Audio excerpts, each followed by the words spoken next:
অবশেষে বাংলাদেশ নাগরিকদের জন্য ভারতের পর্যটন ভিসা আনুষ্ঠানিকভাবে পুনরায় চালু হলো 2 বছর পর। 2 বছর পর ট্যুরিস্ট ভিসা চালু করেছে ইন্ডিয়ান এম্বাসি। সো ইতিমধ্যে ভিসা সেন্টারে প্রায় অনেকজন লোক এসেছে। গতকাল সেই ভিসা অ্যাপ্লিকেশন ফর্ম জমা নিচ্ছিল এবং আজকে যারা স্লট পেয়েছেন তারা এসেছেন এখানে। দেখতে পাচ্ছেন যে সশরীরে কাগজপত্র জমা দিতে।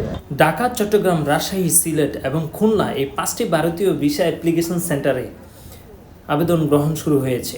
আমি ইতিমধ্যে রয়েছি রাজধানী Jamuna future park Dhaka visa সেন্টারের সামনে। ইতিমধ্যে মানুষজন এসে ভিড় করছেন। গতকাল যারা আবেদন করেছেন তাদের স্লট যারা পেয়েছেন তারা এসেছেন আজকে। দেখা যাক এই ভিসা কতটা সফল হতে পারে। ভারত বাংলাদেশ যারা পর্যটন তারা যাবেন ইন্ডিয়াতে ছাড়া আর কোথাও করা যায় না। এত অল্প পয়সায় এত সুন্দর মার্কেট, তারপরে বিনা মানে অল্প পয়সায় চিকিৎসা, সব কিছুই শান্তিতে করা যায়। মানে সুজাগতা শান্তি পুরো একদম। এখন আমরা সুজাগতা প্রাণচঞ্চল প্রজাপতি সবার উদ্দেশ্যেই বলছি, শুধু নিজের পার্সোনাল ভাবে না। সবাই যে কষ্টে ছিল সবার সাথে তো আলাপ করতাম, সেই ইসের থেকেই বলছি।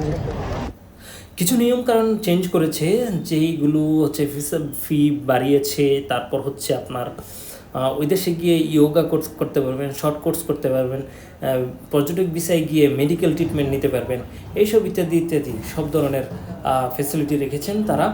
দেখা যাক এখন যেহেতু ওই দেশে মানুষজন ঘুরতে যাবে তাদের জন্য ভিসা কীভাবে দিচ্ছেন, 6 মাস বা 3 মাস, সিঙ্গেল এন্ট্রি, মাল্টিপল, সেটাই যেন অপেক্ষার পালা যে 1 বছর ভিসা দিচ্ছে কিনা। জমা দিতে পারবে এবং টাইম লিমিট করে দেয়, যেরকম 5টা বাজে ছাড়বে তখনই এইটার উপর দিয়ে তৃতীয় ব্যক্তি বা তৃতীয় পার্সন চলে আসে, যেটাকে বলে স্লট বা সফটওয়্যার কোম্পানি।